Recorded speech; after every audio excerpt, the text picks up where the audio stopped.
The House of the Nightmare by Edward Lucas White.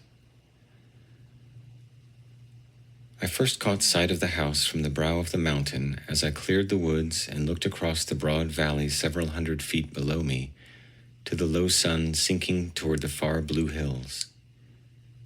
From that momentary viewpoint, I had an exaggerated sense of looking almost vertically down. I seemed to be hanging over the checkerboard of roads and fields dotted with farm buildings, and felt the familiar deception that I could almost throw a stone upon the house. I barely glimpsed its slate roof.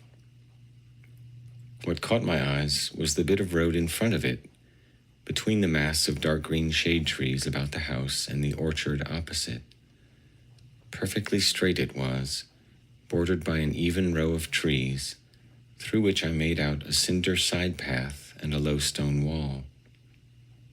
Conspicuous on the orchard side, between two of the flanking trees, was a white object, which I took to be a tall stone, a vertical splinter of one of the tilted limestone reefs with which the fields of the region are scarred. The road itself I saw plain as a boxwood ruler on a green baize table. It gave me a pleasurable anticipation of a chance for a burst of speed. I had been painfully traversing closely forested, semi-mountainous hills. Not a farmhouse had I passed, only wretched cabins by the road, more than 20 miles of which I had found very bad and hindering. Now, when I was not many miles from my expected stopping place, I looked forward to better going, and to that straight, level bit in particular. As I sped cautiously down the sharp beginning of the long descent, the trees engulfed me again, and I lost sight of the valley. I dipped into a hollow, rose on the crest of the next hill, and again saw the house, nearer and not so far below. The tall stone caught my eye with a shock of surprise. Had I not thought it was opposite the house next to the orchard? Clearly, it was on the left-hand side of the road toward the house. My self-questioning lasted only the moment as I passed the crest. Then the outlook was cut off again, but I found myself gazing ahead, watching for the next chance at the same view. At the end of the second hill, I only saw the bit of road obliquely and could not be sure, but as at first, the tall stone seemed on the right of the road. At the top of the third and last hill, I looked down the stretch of road under the overarching trees, almost as one would look through a tube. There was a line of whiteness which I took for the tall stone. It was on the right. I dipped into the last hollow. As I mounted the farther slope, I kept my eyes on the top of the road ahead of me. When my line of sight surmounted the rise, I marked the tall stone on my right hand among the serried maples. I leaned over, first on one side, then on the other, to inspect my tires. Then I threw the lever. As I flew forward, I looked ahead. There was the tall stone, on the left of the road. I was really scared and almost dazed. I meant to stop dead, take a good look at the stone, and make up my mind beyond peradventure whether it was on the right or the left, if not, indeed, in the middle of the road. In my bewilderment, I put on the highest speed. The machine leaped forward. Everything I touched went wrong. I steered wildly, slewed to the left, and crashed into a big maple. When I came to my senses, I was flat on my back in the dry ditch. The last rays of the sun sent shafts of golden green light through the maple boughs overhead.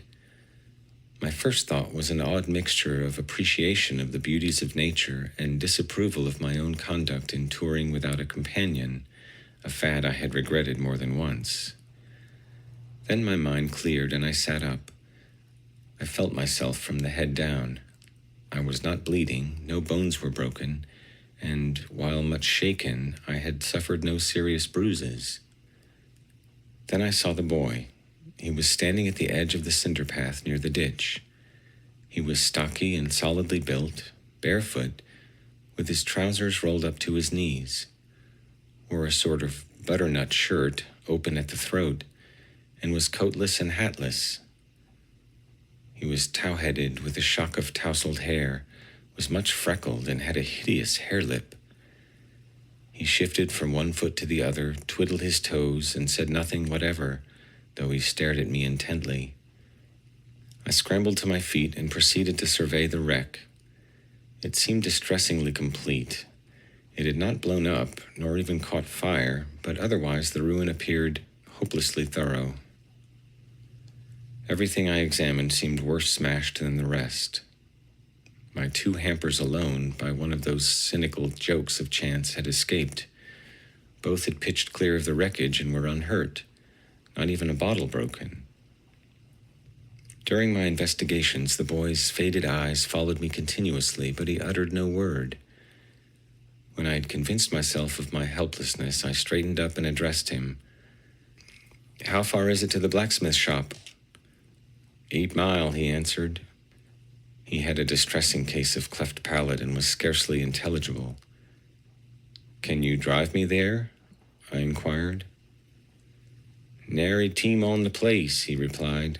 "Nary horse, nary cow." "How far to the next house?" I continued. 6 mile, he responded. I glanced at the sky. The sun had set already. I looked at my watch. It was going 7:36. "May I sleep in your house tonight?" I asked. "You can come in if you want to," he said, "and sleep if you can. House all messy. Ma's been dead 3 years and Dad's away. Nothing to eat but buckwheat flour and rusty bacon." "I've plenty to eat," I answered, picking up a hamper. "Just take that hamper, will you?" "You can come in if you're a mind to," he said, "but you got to carry your own stuff." He did not speak gruffly or rudely, but appeared mildly stating an inoffensive fact. "All right," I said, picking up the other hamper. "Lead the way." The yard in front of the house was dark under a dozen or more immense ailanthus trees. Below them, many smaller trees had grown up, and beneath these a dank underwood of tall, rank suckers out of the deep, shaggy, matted grass. What had once been, apparently, a carriage drive left a narrow, curved track, disused and grass-grown, leading to the house. Even here were some shoots of the ailanthus, and the air was unpleasant with the vile smell of the roots and suckers and the insistent odor of their flowers.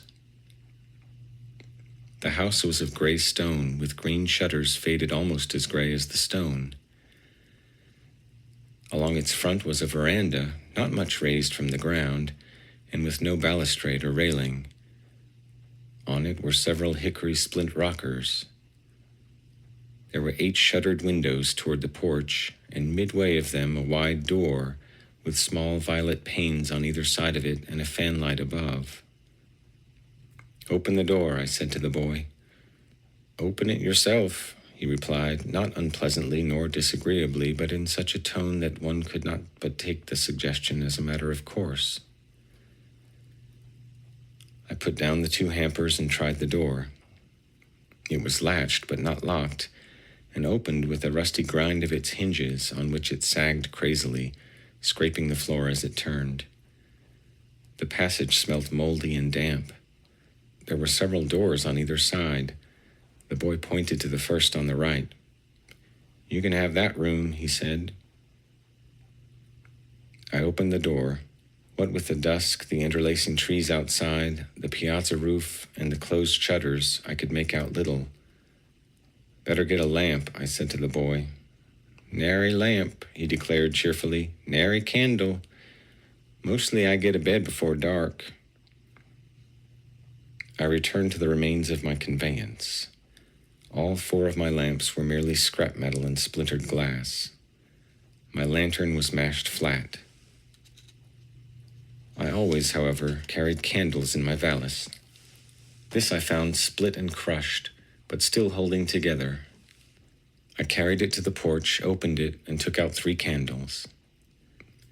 Entering the room, where I found the boy standing just where I had left him, I lit the candle. The walls were whitewashed, the floor bare. There was a mildewed, chilly smell, but the bed looked freshly made up and clean, though it felt clammy. With a few drops of its own grease, I stuck the candle on the corner of a mean, rickety little bureau. There was nothing else in the room save 2 rush-bottom chairs and a small table. I went out on the porch, brought in my valise, and put it on the bed. I raised the sash of each window and pushed open the shutters. Then I asked the boy, who had not moved or spoken, to show me the way to the kitchen. He led me straight through the hall to the back of the house. The kitchen was large and had no furniture save some pine chairs, a pine bench, and a pine table.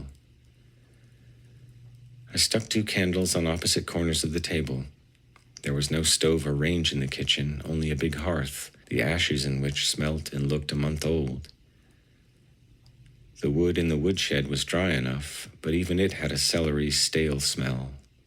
The axe and hatchet were both rusty and dull, but usable, and I quickly made a big fire. To my amazement, for the mid-June evening was hot and still, the boy, a wry smile on his ugly face, almost leaned over the flame, hands and arms spread out, and fairly roasted himself. "Are you cold?" I inquired. "I'm always cold," he replied, hugging the fire closer than ever, till I thought he must scorch. I left him toasting himself while I went in search of water. I discovered the pump, which was in working order and not dry on the valves, but I had a furious struggle to fill the 2 leaky pails I had found. When I had put water to boil, I fetched my hampers from the porch. I brushed the table and set out my meal: cold fowl, cold ham, white and brown bread, olives, jam, and cake. When the can of soup was hot and the coffee made, I drew up 2 chairs to the table and invited the boy to join me. "I ain't hungry," he said. "I've had supper." He was a new sort of boy to me. All the boys I knew were hearty eaters and always ready. I had felt hungry myself, but somehow when I came to eat, I had little appetite and hardly relished the food. I soon made an end of my meal, covered the fire, blew out the candles, and returned to the porch, where I dropped into one of the hickory rockers to smoke. The boy followed me silently and seated himself on the porch floor, leaning against a pillar, his feet on the grass outside. "What do you do," I asked, "when your father is away?" "Just loaf around," he said. "Just fool around." "How far off are your nearest neighbors?" I asked.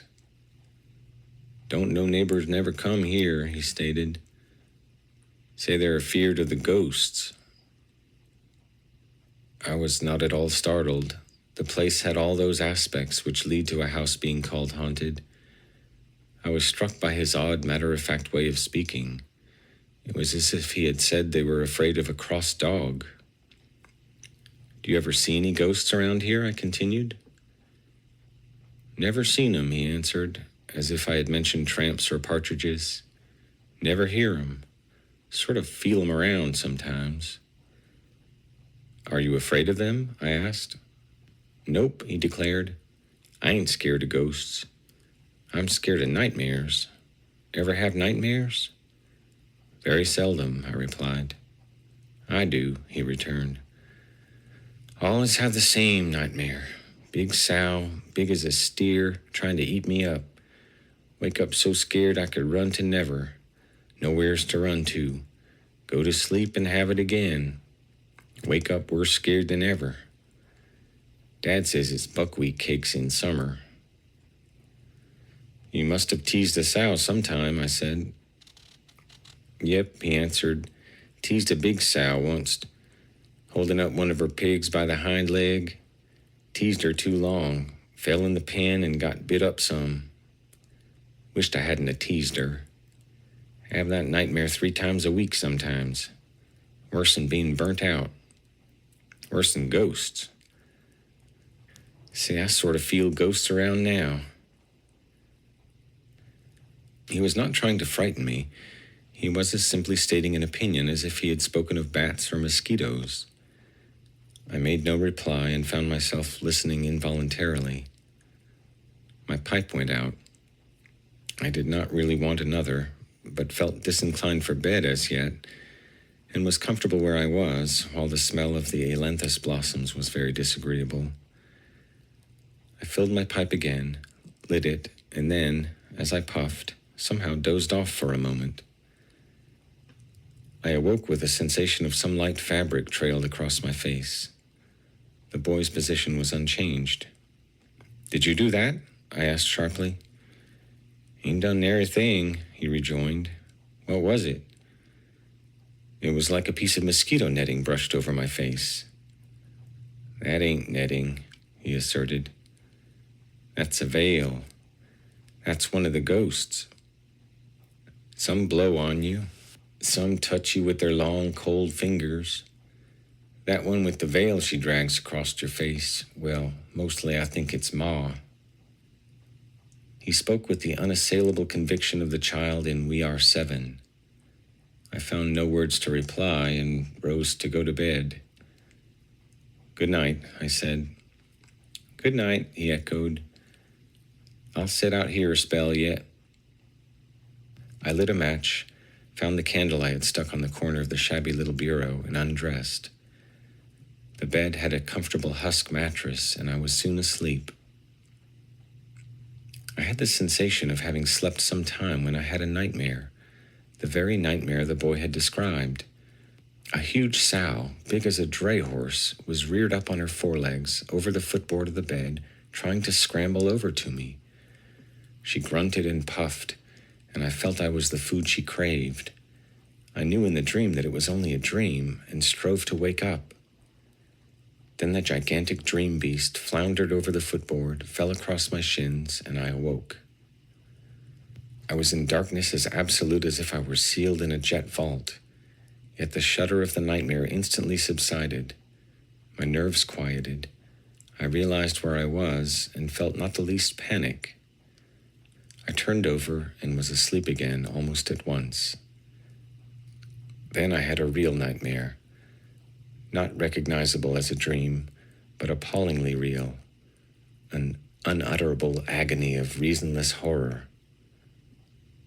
There was a thing in the room, not a sow, nor any other nameable creature, but a thing. It was as big as an elephant, filled the room to the ceiling, was shaped like a wild boar, seated on its haunches, with its forelegs braced stiffly in front of it. It had a hot, slobbering red mouth, full of big tusks, and its jaws worked hungrily. It shuffled and hunched itself forward, inch by inch, till its vast forelegs straddled the bed. The bed crushed up like wet blotting paper, and I felt the weight of the thing on my feet, on my legs, on my body, on my chest. It was hungry, and I was what it was hungry for, and it meant to begin on my face. Its dripping mouth was nearer and nearer. Then the dream helplessness that made me unable to call or move suddenly gave way, and I yelled and awoke. This time my terror was positive and not to be shaken off. It was near dawn. I could descry dimly the cracked, dirty window panes. I got up, lit the stump of my candle and 2 fresh ones, dressed hastily, strapped my ruined valise, and put it on the porch against the wall near the door. Then I called the boy. I realized quite suddenly that I had not told him my name or asked his. I shouted hello a few times, but won no answer. I had had enough of that house. I was still permeated with the panic of the nightmare. I desisted from shouting, made no search, but with 2 candles went out to the kitchen. I took a swallow of cold coffee and munched a biscuit as I hustled my belongings into my hampers. Then, leaving a silver dollar on the table, I carried the hampers out on the porch and dumped them by my valise. It was now light enough to see to walk, and I went out to the road. Already the night dew had rusted much of the wreck, making it look more hopeless than before. It was, however, entirely undisturbed. There was not so much as a wheel track or a hoof print on the road. The tall white stone, uncertainty about which had caused my disaster, stood like a sentinel opposite where I had upset. I set out to find that blacksmith shop.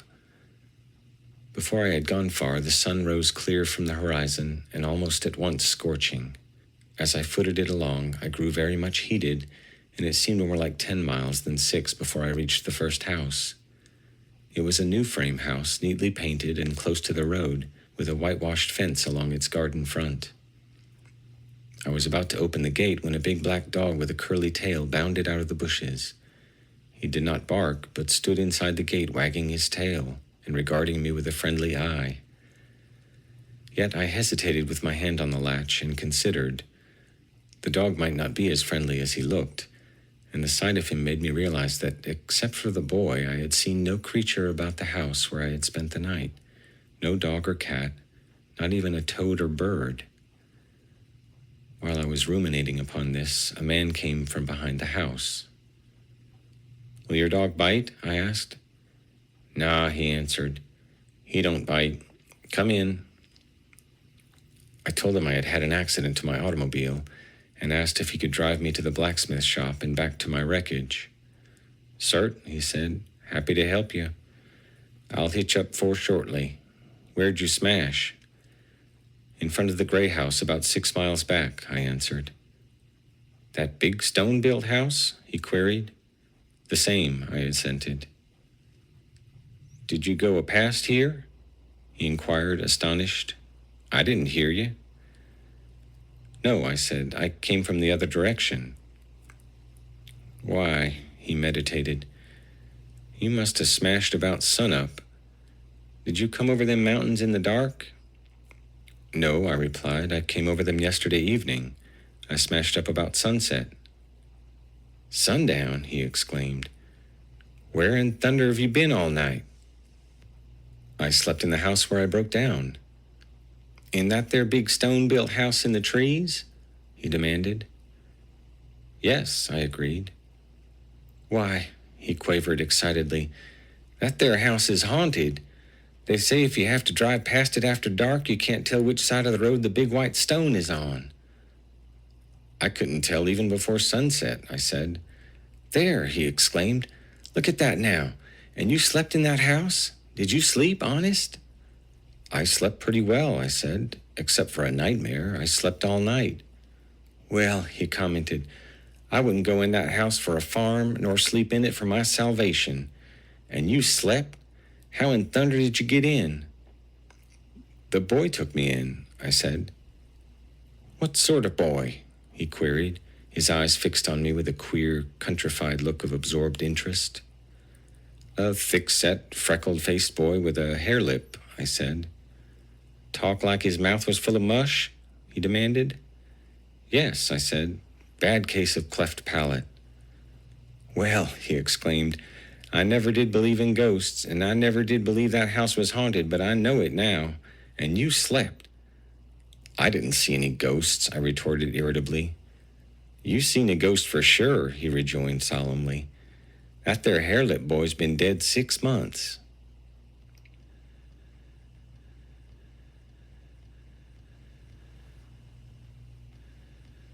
The end of The House of the Nightmare by Edward Lucas White.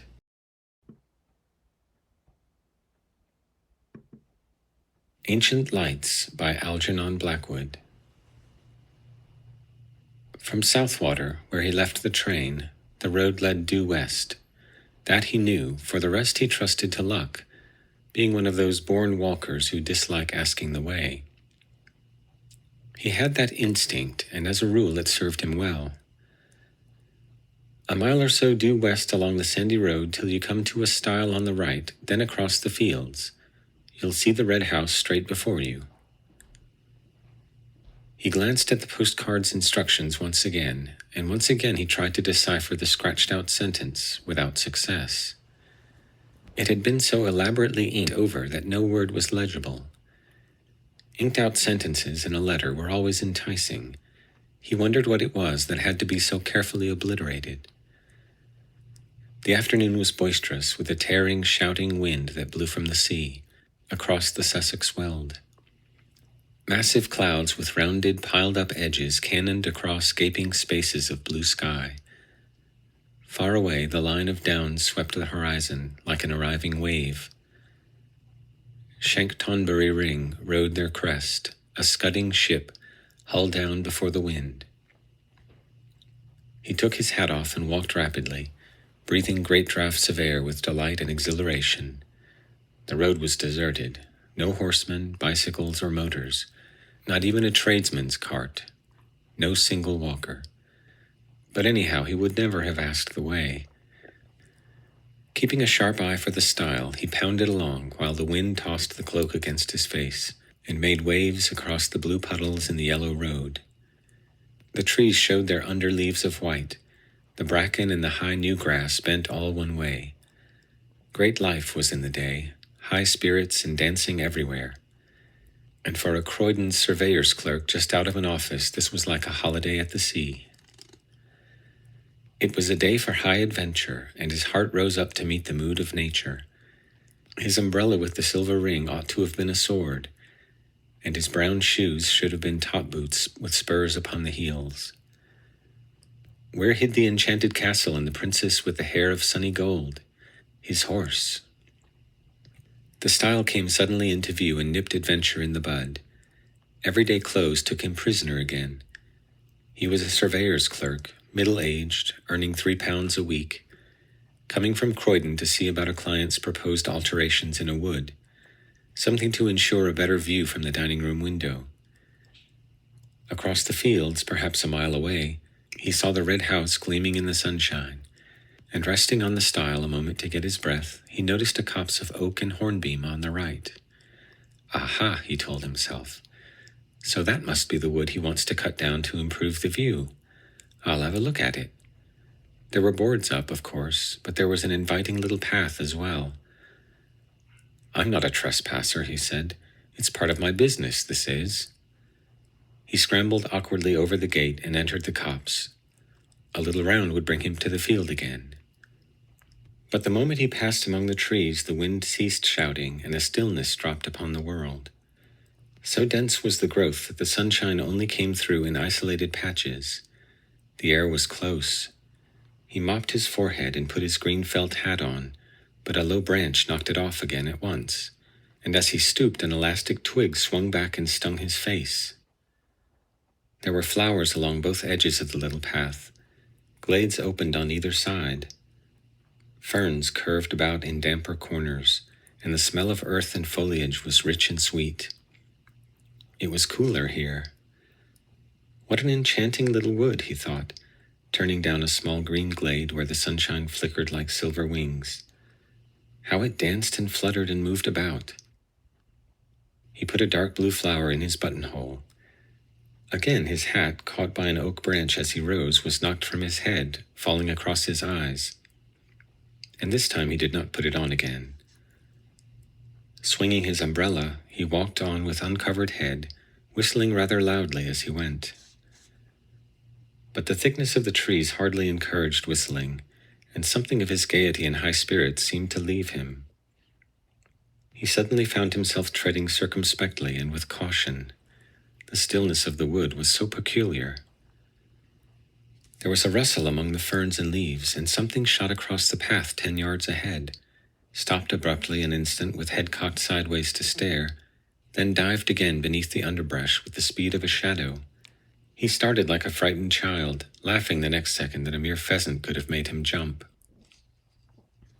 In the distance he heard wheels upon the road, and wondered why the sound was pleasant.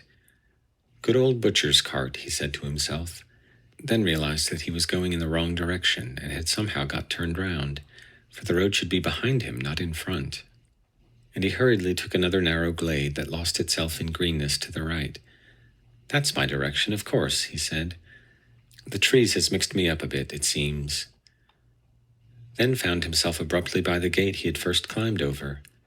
He had merely made a circle. Surprise became almost discomfiture then, and a man, dressed like a gamekeeper in browny green, leaned against the gate, hitting his legs with a switch. I'm making for Mr. Lumley's farm, explained the walker. This is his wood, I believe.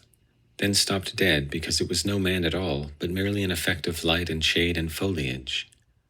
He stepped back to reconstruct the singular illusion, but the wind shook the branches roughly here on the edge of the wood, and the foliage refused to reconstruct the figure. The leaves all rustled strangely, and just then the sun went behind a cloud, making the whole wood look otherwise. Yet how the mind could be thus doubly deceived was indeed remarkable, for it almost seemed to him the man had answered, spoken, or was this the shuffling noise the branches made, and had pointed with his switch to the notice board upon the nearest tree. The words rang on in his head, but of course he had imagined them. No, it's not his wood, it's ours. And some village wit, moreover, had changed the lettering on the weather-beaten board, for it read quite plainly, "Trespassers will be persecuted." And while the astonished clerk read the words and chuckled, he said to himself, thinking what a tale he'd have to tell his wife and children later, "The blooming wood has tried to chuck me out, but I'll go in again. Why, it's only a matter of a square acre at most. I'm bound to reach the fields on the other side if I keep straight on." He remembered his position in the office. He had a certain dignity to maintain. The cloud passed from below the sun, and the light splashed suddenly in all manner of unlikely places. The man went straight on. He felt a touch of puzzling confusion somewhere. This way the copse had of shifting from sunshine into shadow doubtless troubled sight a little.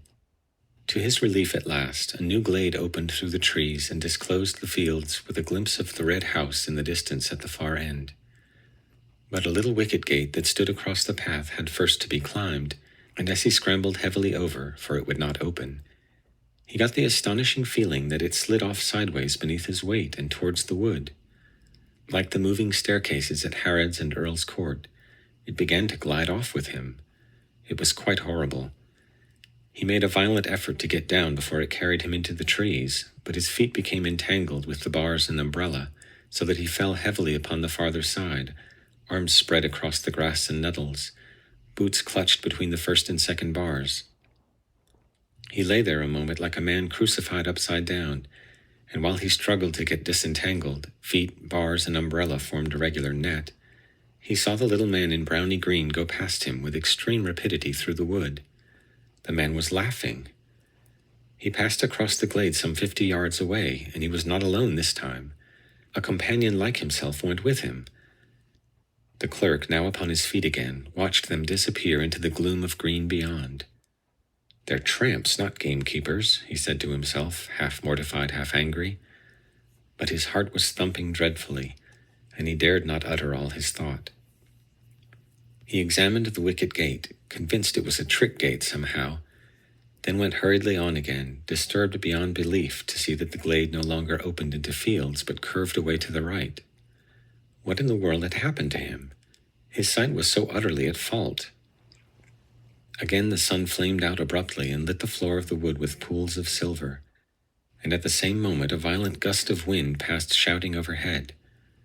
Drops fell clattering everywhere upon the leaves, making a sharp pattering as of many footsteps. The whole copse shuddered and went moving. "Rain, by George," thought the clerk, and feeling for his umbrella, discovered he had lost it. He turned back to the gate and found it lying on the farther side. To his amazement, he saw the fields at the far end of the glade, the red house, too, ashine in the sunset. He laughed then, for, of course, in his struggle with the gate, he had somehow got turned round, had fallen back instead of forwards. Climbing over, this time quite easily, he retraced his steps. The silver band he saw had been torn from the umbrella. No doubt his foot, a nail or something, had caught in it and ripped it off. The clerk began to run. He felt extraordinarily dismayed. But while he ran, the entire wood ran with him, round him, to and fro, trees shifting like living things, leaves folding and unfolding, trunks darting backwards and forwards, and branches disclosing enormous empty spaces, then closing up again before he could look into them. There were footsteps everywhere, and laughing, crying voices, and crowds of figures gathering just behind his back, till the glade, he knew, was thick with moving life. The wind in his ears, of course, produced the voices and the laughter, while sun and clouds, plunging the copse alternately in shadow and bright dazzling light, created the figures. But he did not like it, and went as fast as ever his sturdy legs could take him. He was frightened now. This was no story for his wife and children. He ran like the wind, but his feet made no sound upon the soft mossy turf. Then, to his horror, he saw that the glade grew narrow. Nettles and weeds stood thick across it. It dwindled down into a tiny path, and 20 yards ahead it stopped finally and had melted off among the trees. What the trick gate had failed to achieve, this twisting glade accomplished easily, carried him in bodily among the dense and crowding trees. There was only one thing to do: turn sharply and dash back again, run headlong into the life that followed at his back, followed so closely too that now it almost touched him, pushing him in. And with reckless courage, this was what he did. It seemed a fearful thing to do. He turned with a sort of violent spring, head down and shoulders forward, hands stretched before his face. He made the plunge. Like a hunted creature, he charged full tilt the other way, meeting the wind now in his face. Good Lord! The glade behind him had closed up as well. There was no longer any path at all. Turning round and round like an animal at bay, he searched for an opening, a way of escape, searched frantically, breathlessly, terrified now in his bones. But foliage surrounded him. Branches blocked the way. The trees stood close and still, unshaken by a breath of wind, and the sun dipped that moment behind a great black cloud. The entire wood turned dark and silent. It watched him. Perhaps it was this final touch of sudden blackness that made him act so foolishly, as though he had really lost his head. At any rate, without pausing to think, he dashed headlong in among the trees again. There was a sensation of being stiflingly surrounded and entangled, and that he must break out at all costs, out and away into the open of the blessed fields and air. He did this ill-considered thing, and apparently charged straight into an oak that deliberately moved into his path to stop him. He saw it shift across a good full yard, and being a measuring man, accustomed to theodolite and chain, he ought to know. He fell, saw stars, and felt 1,000 tiny fingers tugging and pulling at his hands and neck and ankles. The stinging nettles, no doubt, were responsible for this. He thought of it later. At the moment, it felt diabolically calculated. But another remarkable illusion was not so easily explained. For all in a moment, it seemed the entire wood went sliding past him with a thick, deep rustling of leaves and laughter, myriad footsteps, and tiny little active, energetic shapes. 2 men in browny green gave him a mighty hoist, and he opened his eyes to find himself lying in the meadow beside the stile where first his incredible adventure had begun. The wood stood in its usual place and stared down upon him in the sunlight. There was the red house in the distance as before. Above him grinned the weather-beaten notice board, "Trespassers will be prosecuted." Disheveled in mind and body, and a good deal shaken in his official soul, the clerk walked slowly across the fields. But on the way he glanced once more at the postcard of instructions, and saw with dull amazement that the inked-out sentence was quite legible after all beneath the scratches made across it. "There is a short cut through the wood I want to cut down, if you care to take it." Only care was so badly written, it looked more like another word.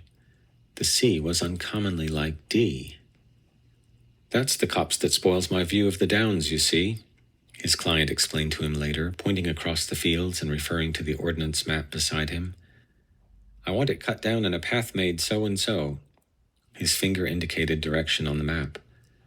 "The fairy wood, it's still called, and it's far older than this house. Come now, if you're ready, Mr. Thomas, we might go out and have a look at it." End of Ancient Lights by Algernon Blackwood. A Bottomless Grave by Ambrose Bierce. My name is John Brenwalter. My father, a drunkard, had a patent for an invention for making coffee berries out of clay.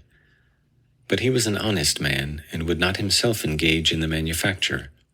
He was, therefore, only moderately wealthy, his royalties from his really valuable invention bringing him hardly enough to pay his expenses of litigation with rogues guilty of infringement. So I lacked many advantages enjoyed by the children of unscrupulous and dishonorable parents, and had it not been for a noble and devoted mother, who neglected all my brothers and sisters and personally supervised my education, should have grown up in ignorance and been compelled to teach school. To be the favorite child of a good woman is better than gold.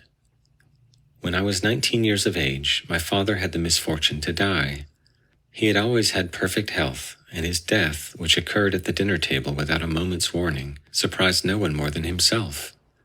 He had that very morning been notified that a patent had been granted him for a device to burst open safes by hydraulic pressure without noise. The Commissioner of Patents had pronounced it the most ingenious, effective, and generally meritorious invention that had ever been submitted to him, and my father had naturally looked forward to an old age of prosperity and honor.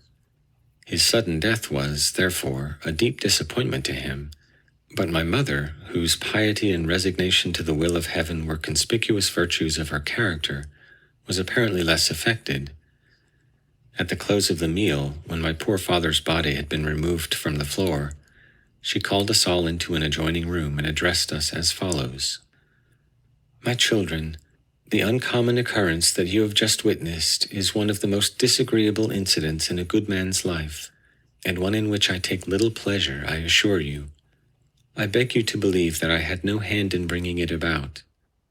Of course," she added, after a pause, during which her eyes were cast down in deep thought, "of course it is better that he is dead." She uttered this with so evident a sense of its obviousness as a self-evident truth that none of us had the courage to brave her surprise by asking an explanation. My mother's air of surprise when any of us went wrong in any way was very terrible to us. One day, when in a fit of peevish temper, I had taken the liberty to cut off the baby's ear, her simple words, "John, you surprise me," appeared to me so sharp a reproof that after a sleepless night I went to her in tears, and throwing myself at her feet, exclaimed, "Mother, forgive me for surprising you." So now we all, including the one-eared baby, felt that it would keep matters smoother to accept without question the statement that it was better, somehow, for our dear father to be dead. My mother continued, "I must tell you, my children, that in a case of sudden and mysterious death, the law requires the coroner to come and cut the body into pieces and submit them to a number of men who, having inspected them, pronounce the person dead. For this, the coroner gets a large sum of money. I wish to avoid that painful formality in this instance. It is one which never had the approval of the remains, John." "John," here my mother turned her angel face to me, "you are an educated lad and very discreet. You have now an opportunity to show your gratitude for all the sacrifices that your education has entailed upon the rest of us. John, go and remove the coroner." Inexpressibly delighted by this proof of my mother's confidence, and by the chance to distinguish myself by an act that squared with my natural disposition, I knelt before her, carried her hand to my lips, and bathed it with tears of sensibility. Before 5 o'clock that afternoon, I had removed the coroner. I was immediately arrested and thrown into jail, where I passed a most uncomfortable night, being unable to sleep because of the profanity of my fellow prisoners, 2 clergymen, whose theological training had given them a fertility of impious ideas and a command of blasphemous language altogether unparalleled. But along toward morning, the jailer, who, sleeping in an adjoining room, had been equally disturbed, entered the cell and with a fearful oath warned the reverend gentlemen that if he heard any more swearing, their sacred calling would not prevent him from turning them into the street. After that they moderated their objectionable conversation, substituting an accordion, and I slept the peaceful and refreshing sleep of youth and innocence. The next morning I was taken before the superior judge, sitting as a committing magistrate, and put upon my preliminary examination. I pleaded not guilty, adding that the man whom I had murdered was a notorious Democrat. My good mother was a Republican, and from early childhood I had been carefully instructed by her in the principles of honest government and the necessity of suppressing factional opposition. The judge, elected by a Republican ballot box with a sliding bottom, was visibly impressed by the cogency of my plea and offered me a cigarette. "May it please your honor," began the district attorney, "I do not deem it necessary to submit any evidence in this case. Under the law of the land, you sit here as a committing magistrate. It is therefore your duty to commit. Testimony and argument alike would imply a doubt that your honor means to perform your sworn duty. That is my case." My counsel, a brother of the deceased coroner, rose and said, "May it please the court, my learned friend on the other side has so well and eloquently stated the law governing in this case that it only remains for me to inquire to what extent it has already been complied with. It is true, your honor is a committing magistrate, and as such, it is your duty to commit what?" That is a matter which the law has wisely and justly left to your own discretion, and wisely you have discharged already every obligation that the law imposes. Since I have known your honor, you have done nothing but commit. You have committed embracery, theft, arson, perjury, adultery, murder, every crime in the calendar, and every excess known to the sensual and depraved, including my learned friend, the district attorney. You have done your whole duty as a committing magistrate, and as there is no evidence against this worthy young man, my client, I move that he be discharged."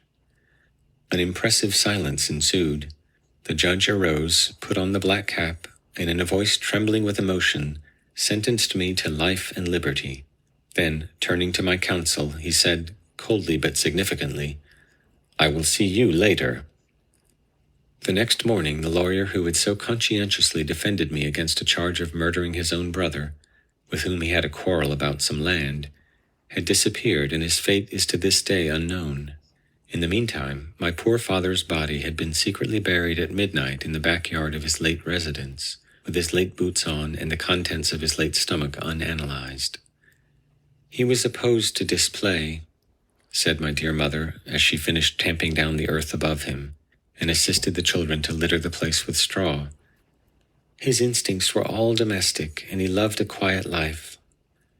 My mother's application for letters of administration stated that she had good reason to believe that the deceased was dead, for he had not come home to his meals for several days. But the judge of the probate court, as she ever afterward contemptuously called it, decided that the proof of death was insufficient and put the estate into the hands of the public administrator, who was his son-in-law. It was found that the liabilities were exactly balanced by the assets. There was left only the patent for the device for bursting open safes without noise by hydraulic pressure, and this had passed into the ownership of the probate judge and the public administrator, as my dear mother preferred to spell it. Thus, within a few brief months, a worthy and respectable family was reduced from prosperity to crime. Necessity compelled us to go to work. In the selection of occupations, we were governed by a variety of considerations, such as personal fitness, inclination, and so forth. My mother opened a select private school for instruction in the art of changing the spots upon leopard skin rugs. My eldest brother, George Henry, who had a turn for music, became a bugler in the neighboring asylum for deaf mutes. My sister, Mary Maria, took orders for Professor Pumpernickel's essence of latchkeys for flavoring mineral springs, and I set up as an adjuster and gilder of crossbeams for gibbets. The other children, too young for labor, continued to steal small articles exposed in front of shops, as they had been taught. In our intervals of leisure, we decoyed travelers into our house and buried the bodies in a cellar. In one part of this cellar we kept wines, liquors, and provisions. From the rapidity of their disappearance, we acquired the superstitious belief that the spirits of the persons buried there came at dead of night and held a festival. It was at least certain that frequently of a morning we would discover fragments of pickled meats, canned goods, and such debris littering the place, although it had been securely locked and barred against human intrusion. It was proposed to remove the provisions and store them elsewhere, but our dear mother, always generous and hospitable, said it was better to endure the loss than risk exposure. If the ghosts were denied this trifling gratification, they might set on foot an investigation which would overthrow our scheme of the division of labor by diverting the energies of the whole family into the single industry pursued by me. We might all decorate the crossbeams of gibbets. We accepted her decision with filial submission, due to our reverence of her worldly wisdom and the purity of her character. One night, while we were all in the cellar, none dared to enter it alone, engaged in bestowing upon the mayor of an adjoining town the solemn offices of Christian burial, my mother and the younger children holding a candle each, while George Henry and I labored with a spade and pick. My sister Mary Maria uttered a shriek and covered her eyes with her hands. We were all dreadfully startled, and the mayor's obsequies were instantly suspended, while with pale faces and in trembling tones we begged her to say what had alarmed her. The younger children were so agitated that they held their candles unsteadily, and the waving shadows of our figures danced with uncouth and grotesque movements on the walls and flung themselves into the most uncanny attitudes. The face of the dead man, now gleaming ghastly in the light, and now extinguished by some floating shadow, appeared at each emergence to have taken on a new and more forbidding expression, a maligner menace. Frightened even more than ourselves by the girl's scream, rats raced in multitudes about the place, squeaking shrilly, or starred the black opacity of some distant corner with steadfast eyes, mere points of green light, matching the faint phosphorescence of decay that filled the half-dug grave, and seemed the visible manifestation of that faint odor of mortality which tainted the unwholesome air. The children now sobbed and clung about the limbs of their elders, dropping their candles, and we were near being left in total darkness, except for that sinister light, which slowly welled upward from the disturbed earth and overflowed the edges of the grave like a fountain. Meanwhile, my sister, crouching in the earth that had been thrown out of the excavation, had removed her hands from her face, and was staring with expanded eyes into an obscure space between two wine casks. "There it is! There it is!" she shrieked, pointing. "God in heaven, can't you see it?" And there indeed it was, a human figure dimly discernible in the gloom, a figure that wavered from side to side as if about to fall, clutching at the wine casks for support, had stepped unsteadily forward, and for one moment stood revealed in the light of our remaining candles. Then it surged heavily and fell prone upon the earth.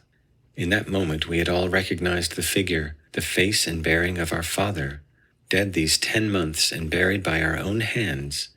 Our father indubitably risen and ghastly drunk. On the incidents of our precipitate flight from that horrible place, on the extinction of all human sentiment in that tumultuous, mad scramble up the damp and moldy stairs, slipping, falling, pulling one another down and clambering over one another's back. The lights extinguished, babes trampled beneath the feet of their strong brothers and hurled backward to death by a mother's arm. On all this I do not dare to dwell. My mother, my eldest brother and sister and I escaped. The others remained below, to perish of their wounds, or of their terror, some perhaps by flame. For within an hour we four, hastily gathering together what money and jewels we had and what clothing we could carry, fired the dwelling and fled by its light into the hills. We did not even pause to collect the insurance, and my dear mother said on her deathbed, years afterward in a distant land, that this was the only sin of omission that lay upon her conscience. Her confessor, a holy man, assured her that under the circumstances heaven would pardon the neglect. About 10 years after our removal from the scenes of my childhood, I, then a prosperous forger, returned in disguise to the spot with a view to obtaining, if possible, some treasure belonging to us which had been buried in the cellar. I may say that I was unsuccessful. The discovery of many human bones in the ruins had set the authorities digging for more. They had found the treasure and had kept it for their honesty. The house had not been rebuilt. The whole suburb was, in fact, a desolation. So many unearthly sights and sounds had been reported thereabout that nobody would live there. As there was none to question nor molest, I resolved to gratify my filial piety by gazing once more upon the face of my beloved father, if indeed our eyes had deceived us and he was still in his grave. I remembered, too, that he had always worn an enormous diamond ring, and never having seen it nor heard of it since his death, I had reason to think he might have been buried in it. Procuring a spade, I soon located the grave in what had been the backyard and began digging. When I had got down about 4 feet, the whole bottom fell out of the grave, and I was precipitated into a large drain, falling through a long hole in its crumbling arch. There was no body, nor any vestige of one. Unable to get out of the excavation, I crept through the drain, and having with some difficulty removed a mass of charred rubbish and blackened masonry that choked it, emerged into what had been that fateful cellar. All was clear. My father, whatever had caused him to be taken bad at his meal, and I think my sainted mother could have thrown some light upon that matter, had indubitably been buried alive, the grave having been accidentally dug above the forgotten drain, and down almost to the crown of its arch, and no coffin having been used. His struggles on reviving had broken the rotten masonry, and he had fallen through, escaping finally into the cellar. Feeling that he was not welcome in his own house, yet having no other, He had lived in subterranean seclusion, a witness to our thrift and a pensioner on our providence. It was he who had eaten our food. It was he who had drunk our wine. He was no better than a thief. In a moment of intoxication, and feeling no doubt that need of companionship which is one sympathetic link between a drunken man and his race, he had left his place of concealment at a strangely inopportune time, entailing the most deplorable consequences upon those nearest and dearest to him, a blunder that had almost the dignity of crime. End of A Bottomless Grave by Ambrose Bierce. The Last of Mrs. de Brook by H. Sivia. "Letty," Mr. de Brook remarked between long puffs on his meerschaum, "you've been a fine maid. You've served Mrs. de Brook and me for most of 15 years. Now I haven't much more time in this life, and I want you to know that after Mrs. de Brook and I are gone, you will be well taken care of." Letty stopped her dusting of the chairs in Mr. de Brook's oak-paneled study. She sighed and turned toward the man who sat on a heavy sofa, puffing on his pipe and gazing across the room into nothingness. "You mustn't talk that way, Mr. de Brook," she said. "You know you're a long time from the dark ways yet." She paused and then went on dusting and talking again. "And me, I've only done what any ordinary human would do to such a kind employer as you, sir. Especially after all you've done for me." He didn't say anything, and she went on with her work. Of course she liked to work for him. She had adored the kindly old man since she had first met him in an agency 15 years before. A person couldn't ask for a better master. But there was the mistress, Mrs. de Brook. It was she who gave Letty cause for worry. What with her nagging tongue and her sharp rebukes, it was a wonder Letty had not quit long before. She would have quit too, but there had been the terrible sickness she had undergone, and conquered with the aid of the ablest physicians Mr. de Brook could engage. She couldn't quit after that, no matter what misery Mrs. de Brook heaped on her. And so she went about her work at all hours, never tiring, always striving to please. She left the study, closing the great door silently behind her, for old Mr. de Brook had sunk deeper into the sofa, into the realms of peaceful sleep, and she did not want to disturb him. "Letty," came the shrill cry from Mrs. de Brook from down the hall, "get these pictures and take them to the attic at once, and tell Mr. de Brook to come here." Letty went for the pictures. "Mr. de Brook is asleep," she said, explaining why she was not obeying the last command. "Well, I'll soon fix that. Lazy old man. Sleeps all day with that smelly pipe between his teeth. If he had an ounce of pep about him, he'd get out and work the flowers. Sleeps too much anyway. Not good for him." She stamped out of the room and down the hall, and Letty heard her open the door of the study and scream at her husband, "Hector de Brook, wake up!" There was a silence, during which Letty wondered what was going on. Then she heard the noisy clop-clop of Mrs. de Brook's slippers on the hardwood floor of the study, and she knew the woman was going to shake the daylights out of Mr. de Brook and frighten him into wakefulness. She could even imagine she heard Mrs. de Brook grasp the lapels of her husband's coat and shake him back and forth against the chair. Then she heard the scream. It came quite abruptly from Mrs. de Brook in the study, and it frightened Letty out of her wits momentarily. After that, there was the thud of a falling body and the clatter of an upset piece of furniture. Letty hurried out of the room into the hall and through the open door of the study. She saw Mrs. de Brook slumped on the floor in a faint, and beside her an upset ashtray. But her eyes did not linger on the woman, nor the tray. Instead, they focused on the still form of Mr. de Brook in the sofa. He was slumped down, his head twisted to one side and his mouth hanging open from the shaking Mrs. de Brook had given him. The meerschaum had slipped from between his teeth, and the cold ashes were scattered on his trousers. Even then, before the sea of tears began to flow from her eyes, Letty knew the old man was dead. She knew what he had meant by the speech he had said to her only a few minutes before. "His heart," was the comment of the doctor who arrived a short time later and pronounced the old man dead. "He had to go, today, tomorrow, soon." After that, he put Mrs. DeBruck to bed and turned to Letty. "Mrs. DeBruck is merely suffering from a slight shock.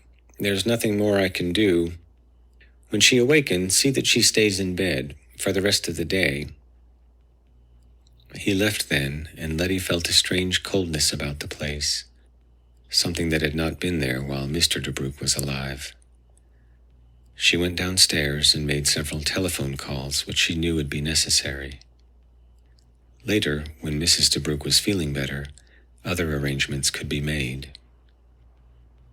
She straightened the furniture in the study, pushing the familiar sofa back in place from where Mr. DeBruck invariably moved it. Then she knocked the ashes from the meerschaum, wiped it off, and placed it carefully in the little glass cabinet on the wall where he always kept it. Times would be different now, she knew. She remembered what he had said. "You will be well taken care of." But there had been something else. "After Mrs. DeBruck and I are gone." Letty could no longer hold back the tears. She fell into a chair and they poured forth. But time always passes, and with it goes a healing balm for most all sorrows. First there was the funeral. Then came other arrangements. And there was the will, which Mrs. DeBruck never mentioned. His things would have fallen into decay but for the hands of Letty. Always her dustcloth made his study immaculate. Always the sofa was in place, and the pipe, clean and shining, in the cabinet. There was a different hardness about Mrs. DeBruck. No longer was she content with driving Letty like a slave day in and day out. She became even more unbearable. There were little things like taking away her privilege of having Saturday afternoons off, and the occasional forgetting of Letty's weekly pay. Once Letty thought of leaving during the night, of packing her few clothes and going forever from the house. But that was foolish. There was no place to go, and she was getting too old for maid service. Besides, hadn't Mr. DeBruck said she would be taken care of? "After Mrs. DeBruck and I are gone." Perhaps she would not live much longer. And then one morning Mrs. DeBruck called Letty in to talk with her. It was the hour Letty had been awaiting and dreading. There was a harsh, gloating tone in Mrs. DeBruck's voice as she spoke. She was the master now. There was no Hector to think of.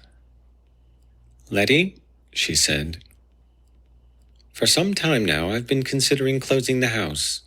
I'm lonely here. I intend to go to the city and live with my sister. So you see, I shan't be needing you any longer. I'll be leaving within the next 2 days. I'm sorry." Letty was speechless. She had expected something terrible, but not this. This wasn't so. Mrs. DeBruck was lying. It was the will she was afraid of. Letty remembered Mr. DeBruck's promise. She did not complain, however. Her only words were, "I'll leave tomorrow." That night she packed her things. She had no definite plans, but she hoped something would turn up. Sleep would not come easy, so Letty lay in bed and thought of old Mr. DeBruck. She imagined he was before her in the room, reclining on the sofa, puffing long on the meerschaum. She even saw in fancy the curling wisps of gray smoke drifting upward, upward. It was sleep. Then, with a start, she was suddenly wide awake. She had surely heard a scream, but no. And then, as soft and as silent as the night wind, came the whisper, "Letty." It drifted slowly off into silence, and a cool breeze crossed her brow. She suddenly felt wet with perspiration. She listened closely, but the whisper was not repeated. Then, noiselessly, she got out of bed, stepped into slippers, and drew a robe about her. Just as silently, she left her room and walked down the hall to Mrs. DeBrugh's bedroom. She rapped softly on the door, fearing the wrath of the woman within at being awakened in the middle of the night. There was no answer, no sound from inside the room. Letty hesitated, wondering what to do. And once more she felt that cool, death-like breeze and heard the faintest of whispers, fainter even than the sighing of the night wind. "Letty." She opened the door and switched on the light. Mrs. DeBrugh lay in the bed as in sleep, but Letty knew, as she had known about Mr. DeBrugh, that it was more than sleep. She quickly called the doctor, and sometime much later he arrived, his eyes heavy from lack of sleep. "Dead," he remarked after looking at the body. "Probably had a shock. Fright, nightmare, or something her heart couldn't stand. I always thought she would have died first." Letty walked slowly from the room, down the stairs, still in her robe and slippers. The doctor followed and passed her, going through the door into the outside. She walked, as though directed by some unseen force, into Mr. DeBrugh's study. She switched on a lamp beside the sofa on which he had always sat, and she noticed that it was moved slightly out of place. There was something else about the room, some memory of old days. First, she saw some sort of legal document on the table and wondered at its being there. The title said, "Last Will and Testament of Hector A. DeBrugh." It was brief. She read it through and found that Mr. DeBrugh had spoken truthfully in his promise to her.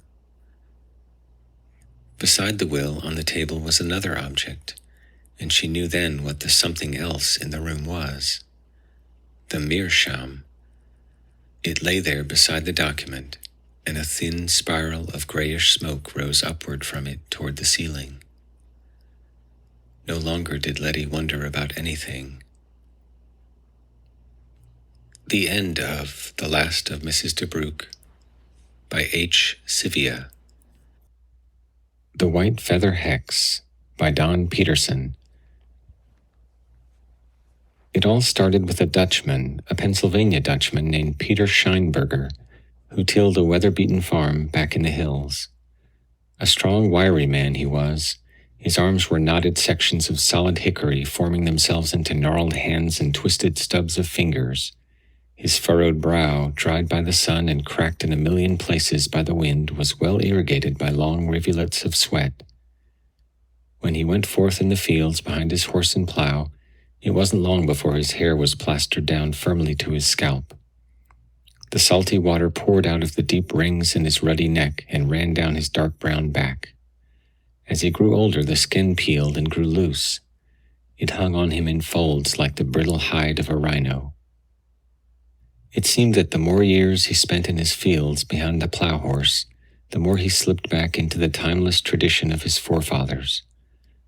He was a proud descendant of a long line of staunch German settlers commonly known as the Pennsylvania Dutch. He grew up in his fundamental religious sect, never having known any other environment. He was exposed to the sun, soil, and wind from the early days of his childhood, and along with the elements he was also exposed to the evils of the hexerei. The hexerei, or witchcraft, was something that was never doubted or scoffed at by his people. Then why should he, a good Pennsylvania Dutchman, doubt or scoff at such tradition? Perhaps, had he moved away from his ancestral lands and had been cultured in modern communities, been educated and raised in other schools, he might have matured, but having no time for any other diversions than might be found on his rustic homestead, He grew up behind the plow horse, tramping in the dark, stony pasture land, eking out his meager existence from the black fields of Pennsylvania. Now, Peter's life could have gone on unnoticed among these forgotten hills, except for the strange visit of Martin G. Mirestone, student of German history. It was a cold night when Peter met Mirestone. Peter had been sitting up rather late, pondering over an old yellowed book by the light of a kerosene lamp. The pale flame flickered about the walls, sending shadows scurrying back and forth, creating all types of weird shapes and designs. Peter huddled over the withered pages, every now and then glancing up at the walls to watch the fantastic games that light and dark were playing. Then, putting his book aside for the night, he prepared to go to bed. He went over to the window to draw the shutters, stopping for an instant to peer out into the gloom along the stony path that ran from his house to an old footbridge about 50 feet away. Curling up from the gorge, mist seemed to play among the rotted planks. It rose and fell in great billowing blankets, sometimes concealing the structure from view. Peter was about to latch the shutter and leave when his attention was focused upon a figure that seemed to emerge from the fog, sort of fading in from nowhere. It made its way across the narrow span like some ghostly apparition. The mist enveloped his legs and clouded his features. Peter drew back in terror, for the mere appearance of the man coming out of the darkness was enough to fill his infant brain with visions of death and hexerei. As the figure drew closer, Peter saw that it was wearing a cloak. All the more ghostly it appeared, with the cloak sailing behind him in the wind like some devil's banner. Peter just stood transfixed as he watched the stranger come up the winding road to his house. Slamming the shutter, he hurriedly fastened it and then turned to the door to bolt that also. Too late. The door was thrown open, revealing a tall man clothed in black.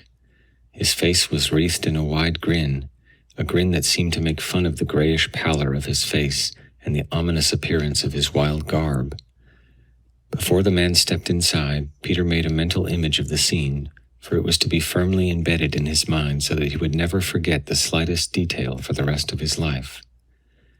The wind blowing about the fierce visage, tossing up the long strands of hair, and the way that the lamp struck his face, highlighting the thin, ridged nose and high cheekbones. "Peter Scheinberger, hey?" The man spoke in perfect German. "Peter Scheinberger, the last of your clan here in America." It was several seconds before Peter could muster up enough courage to answer him. Drawing back slowly, he braced himself against the table, and in a thick, guttural German asked, "Who are you?" The stranger shut the door and drew the bolt. He crossed the room, and with an air of one who was accustomed to having his own way wherever he went, scanned the shelves of Peter's larder with a practiced eye. Peter watched him closely as he drew down a bottle of wine, broke the neck against a beam above him, and settled down in Peter's easy chair. He poured a glass full and shoved it across the table towards the anxious Peter, and then poured another glass for himself. "Mirestone," the stranger finally answered. "Martin G. Mirestone." Then, draining his glass, he added, "Student of German history." All this was beyond Peter's comprehension. No one ever had the audacity to walk into his house and help himself to whatever he wanted. It was indeed unheard of in his tiny social world. "Well, what are you staring at?" Mirestone boomed out. "Take my cloak, please, then be seated. We'll talk." Taking the cloak and draping it over a wooden peg in the wall, Peter moved cautiously around the foreboding character that monopolized his small house. Carefully seating himself opposite the man, he moved the table so that it sat between them as a protective barrier.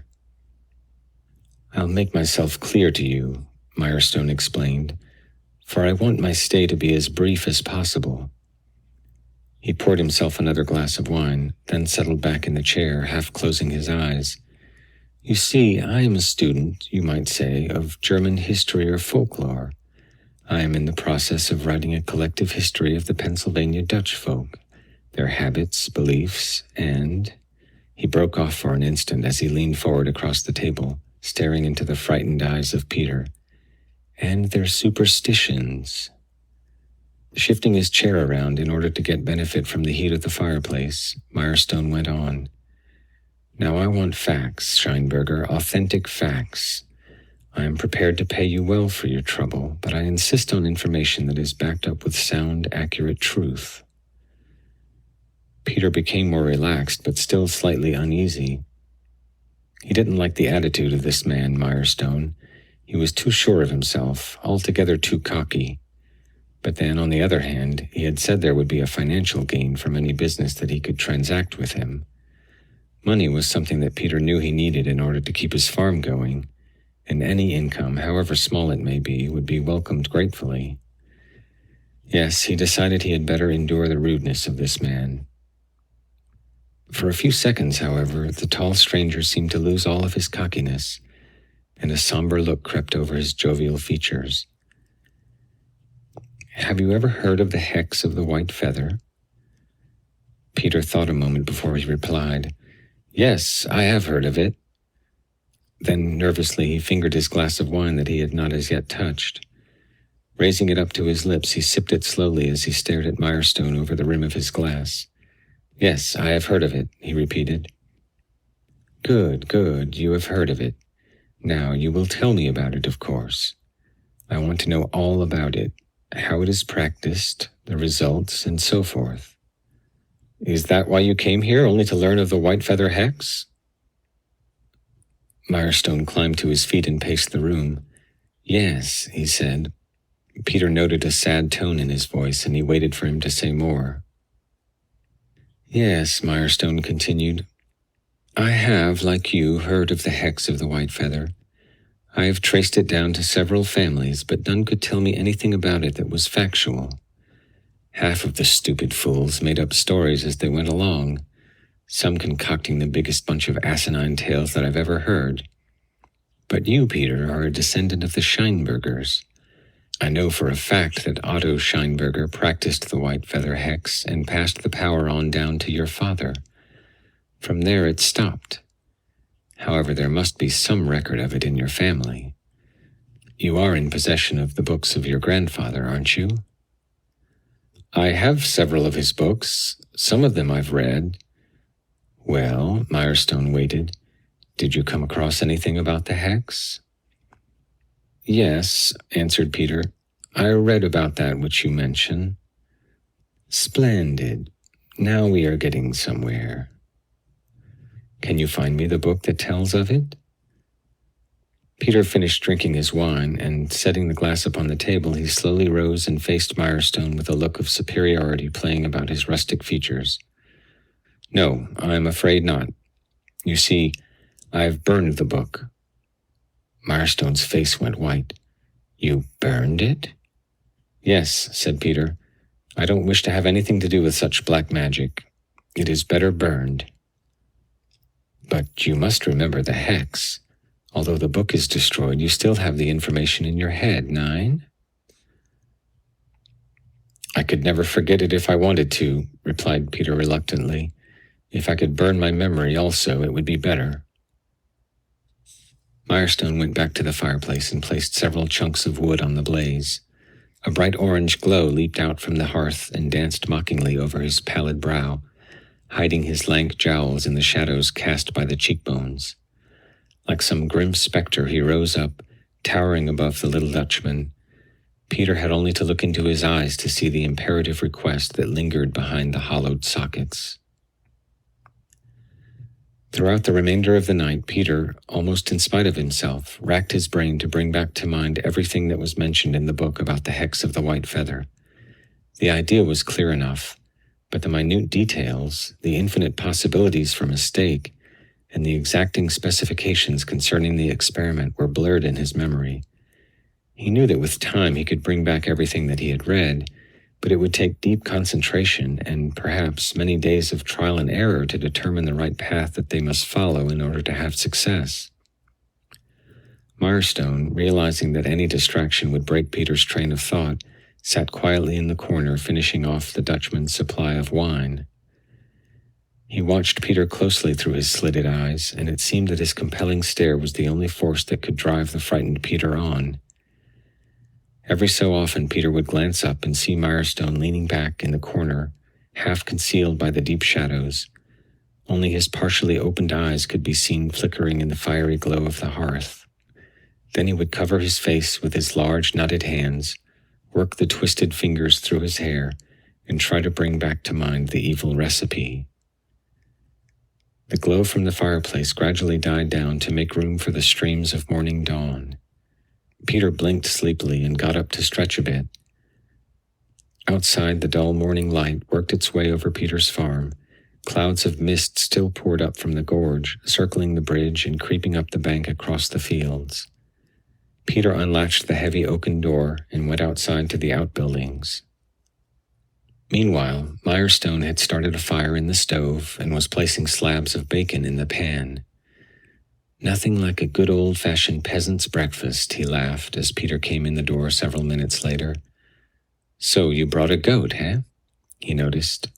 "Are you figuring on starting in soon?" Peter set a small kid on the floor and watched it scamper about the room looking for an exit. "Yes, we might as well.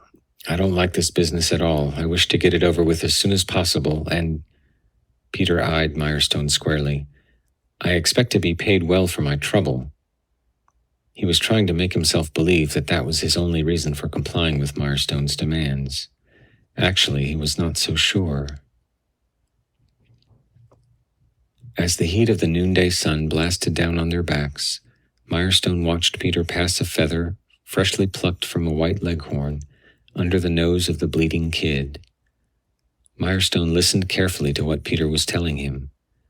The breath of the victim had to be spread over the feather before anything further could be done.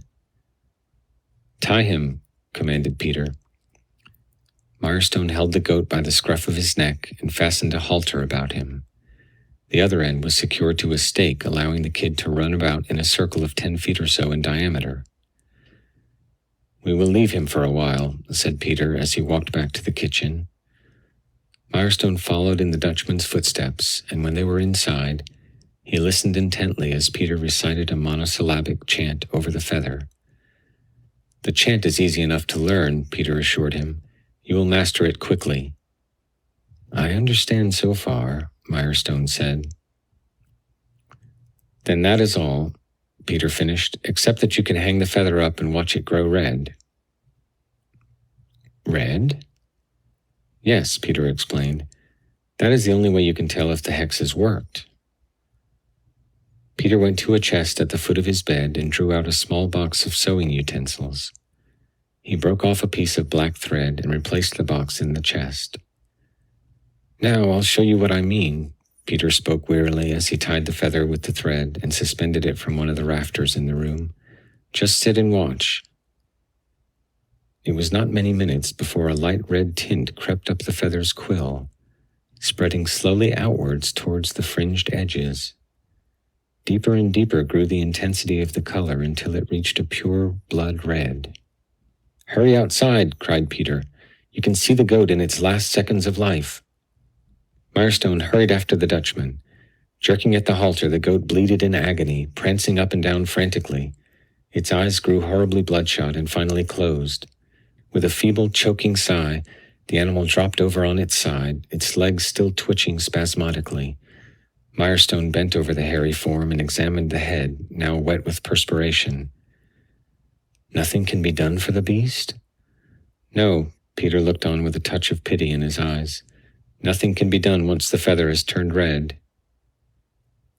As if the death of the kid was their cue, masses of thick thunderheads turned over with a deep rumbling thunder. The sky became crystal clear, and a greenish glow could be seen working its way across the horizon. The sky darkened as the glistening thunderheads, now taking on an ominous coloring, warned the farmers of the impending storm. It was later that evening. Rain drummed against the slate roof of Peter's house and reverberated through the rooms to where Mirestone and the Dutchman sat by the fire in silence. Mirestone broke the still atmosphere by putting forth a question that Peter somehow knew would be coming sooner or later. "I wonder how the hex would react on a human being." Peter hoped to end the topic by answering him quickly and not beating around the bush trying to evade the question.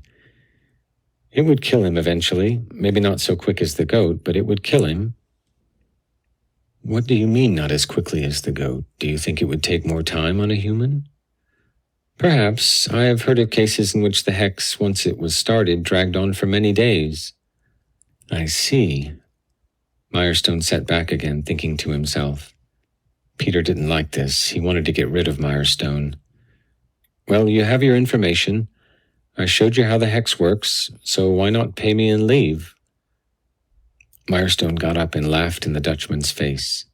Crossing to the larder, he brought down a bottle, cracking the neck on the beam above, just as he had done the night before. A wave of apprehension overcame Peter as he realized the old flip attitude of Mirestone's was coming back. That meant definite trouble, and Peter began to fear the consequences. So, why not pay me and leave? He again ventured. Or do you want something else? Peter knew that he didn't need to ask that last question, for already he realized the grim experiment that was playing about in Mirestone's head. Yes, I just told you what I wanted. I want to see the hex on a human before I go. Why? You have your information. Why do you want to see it work on a man? My stupid little peasant friend, do I look like a student of history? For the first time, Peter actually looked at Mirestone and saw him for what he was. Of course, he couldn't be a student. No student would act as he did, or even look as he did. The words jammed in his throat as he was about to voice a reply. Ha! Martin G. Mirestone, student of history, student of German history. No, my little oxen friend, I'm no more a student of history than you are, but I need the hex for other reasons which do not concern you. Then, as if he were contemplating a great new joke, he continued, But, on the other hand, maybe the future of the white feather hex does concern you. Mirestone's voice was drowned out by a heavy rumbling of thunder and the increased splashing of rain on the windows, but somehow Peter seemed not to notice. Somewhat later, Mirestone stepped quietly over to the sleeping form of his host. Peter had been over 24 hours now without sleep, and although the old Dutchman had tried desperately to fight off the drowsiness that overcame him, the recent excitement of the day had finally taken its toll. Lightning struck nearby, followed with an ear-splitting blast that shook the house to its rocky foundations. Pieces of slate flew off the roof and were carried away into the night. The rain poured down in a great deluge, blurring the window, making it impossible to see in or out. Mirestone held out a glistening white feather in his long, spidery fingers. He placed it within a few inches of Peter's nose and watched the delicate edges riffle in the Dutchman's breath. Crossing to the table, he leaned over the white fluff and breathed the short German incantation over it. How it glistened in the firelight. He bent closer and closer as he whispered the magic words that Peter had taught him, his breath ruffling the feather, playing about in the fringed softness. He hung up the feather by a thread and watched it hop back and forth in the center of the room. Peter awakened and saw Mirestone sitting by the fire, noting every movement of the feather. "What are you doing, eh?" Mirestone swung around and glared at the bleary-eyed Dutchman. "Sit down," he commanded. "Sit down and watch the feather turn red." Peter didn't need to be told that it was his feather. He knew by the merciless eyes of Mirestone that everything was over. "So you were determined to find out what would happen if the hex were tried on a man?" Peter was surprised at how easily he took his fate. There was no need of excitement. This was his end, and there was no changing it. "Yes, I had to know, for I can't leave until I have a complete record of all the results." Mirestone certainly was not cocky now. He looked almost ashamed of himself as he sat there nervously watching a man's fate swing by a silken thread. "I'm sorry, Peter, my friend, but that is how it must be. You are a stepping stone to a glorious reckoning that will soon take place. The hex of the white feather. I can hardly believe that I have at last tracked it down. And you, Peter, are the last witness, the last link in the chain of those who know the secret. And how can it better end than by your becoming a part of the secret?" Peter realized that he had not much longer to live, and nothing he could do to Mirestone would change his fate. Perhaps he could save others, though. "What is this glorious reckoning you were speaking about?"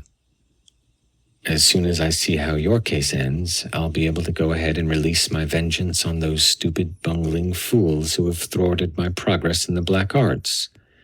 They claim to speak in the name of humanity, no less."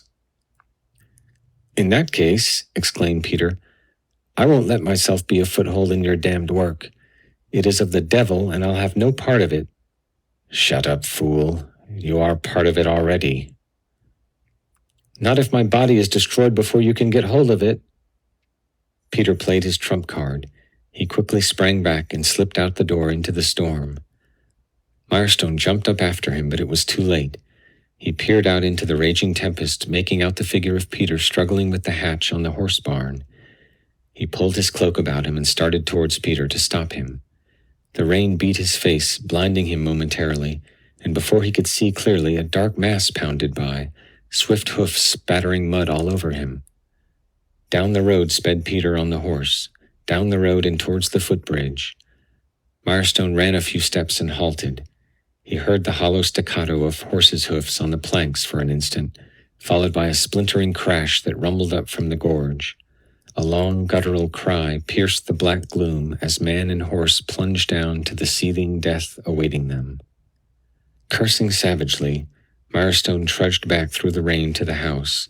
He slammed the door shut and threw his cloak on Peter's bed. There was one more bottle on the shelf. He smashed the neck and poured a glass. If one could see him bent over the table, sending silent curses into his wine, he could readily imagine the feeling of defeat that had spread over Mirestone's countenance. The idiot of a Dutchman who had to play the hero's part and save other lives by ending his own made Mirestone fairly sick. However, all was not over. So the Dutchman had died. The hex had worked, a lot sooner than he had expected, though. Now he certainly would be delayed in his progress, for he had counted on examining the body for any traces left that would suggest something out of the ordinary. One thing, however, he had learned was that the hex at least worked on humans. The mangled body that was being washed over the rocks would be enough proof on that score. Mirestone poured another drink. He leaned back in the chair and placed the glass to his lips. He was tilted so far back that as he raised the wine to a drinking position, it blocked his view of the room. As he slowly sipped it, however, the room began to come into view. The ceiling first, and slowly the wall. His eyes focused on a piece of thread hanging from the ceiling, and as the wine sank lower and lower in the glass, the thread grew longer and longer, until in one last swallow he was able to see the end of the line. Mirestone's hand went stiff as he looked at the thread, for on the end of it was a pure white feather. In an instant, Mirestone realized that the hex had not worked. Peter's death at the bridge had been a grotesque coincidence. Had the untimely plunge in the rapids been the result of the hex, the feather would have long since been red. Therefore, the tragedy was no more than an accident, and Mirestone's hands were innocent of the Dutchman's blood. That realization, of course, didn't bother him, for he was not concerned whether or not he was responsible for Peter's death. But he was genuinely worried in the failure of the hex. He wondered if he had done something wrong. If he had, the last link that could have corrected him was broken. From here on in, he was on his own. He calmed himself and began to think. He retraced everything that he had done to see if he couldn't have found some margin in which error could have crept in. He remembered how carefully he had bent over the feather, reciting the exact words taught him by Peter. He especially remembered that part of the hex, for hadn't the feather been ruffled by his breath when he spoke? Gradually the truth began to dawn on Mirestone. His own breath must have released Peter from the hex. The last person's breath that touched the feather would feel the sting of the power. Mirestone sat back dumbfounded. He was to be his own guinea pig. What ghastly horror was he in for? Would he die quickly like the goat, or would his death be prolonged over a period of days like Peter had suggested? He gripped himself. It wouldn't do to lose control of his senses. There must be a way out of the predicament. But Peter said that as soon as the feather turned red, there was no turning back. Ah, there's the answer. The feather is still white. There's still a chance. Mirestone grabbed his cloak and raced for the door. He must get an animal, another goat perhaps, and expose the feather to its breath. He must hurry lest the spell will start working. The slippery mud dragged him back and impeded his progress, but he struggled on through the blinding storm towards the barn. It was so black outside that he could hardly make out the buildings. All at once he saw the barn looming ahead of him. Which door? Every second counted. He would try the first one he came to. Wait, what's this holding his cloak? Mirestone turned and fumbled with some barbed wire fencing. It had snagged him in the dark, and he soon became hopelessly entangled in it. Crying and shrieking, he tore the cloak from his shoulders and ran on in his shirt sleeves. He wrenched open a door and sprawled in the barn head first. On his hands and knees, he scurried across the mealy floor to the goat stall. The kid sprang in terror as he lurched in drunkenly, grabbing about in the dark for one of them. Catching one by the hind leg, he groped his way out again. Thrusting his shoulders forward, he slid through the gripping mud, tearing his way through the engulfing rain with his free hand. His leg left numb from the wound inflicted by the barbed wire, and a trickle of blood was running down his shins. Without thinking, he reached down to rub the wound, but quickly yanked his hand up again. What was that horrible sensation he felt as he passed his hand over the fleshy sore? He couldn't see in the rain, but his leg told him that it was something hairy, almost bristly. He ran on towards the house, stumbling in the treacherous mud. Once he fell completely down in the slime. Wiping the dripping earth from his face, he was told again that something was wrong. His cheeks verified his shin's story of a rough, jagged caress. Holding his hand in front of his face, he saw, amidst a flash of lightning, a curling black claw, bristling with long, ragged hairs. Screaming hysterically, he dropped the kid and fell forward into the door of the house. The latch gave way with his weight, and he tumbled into the cottage. Dancing madly on the end of a thread was a blood-red feather. End of The White Feather Hex by Don Peterson.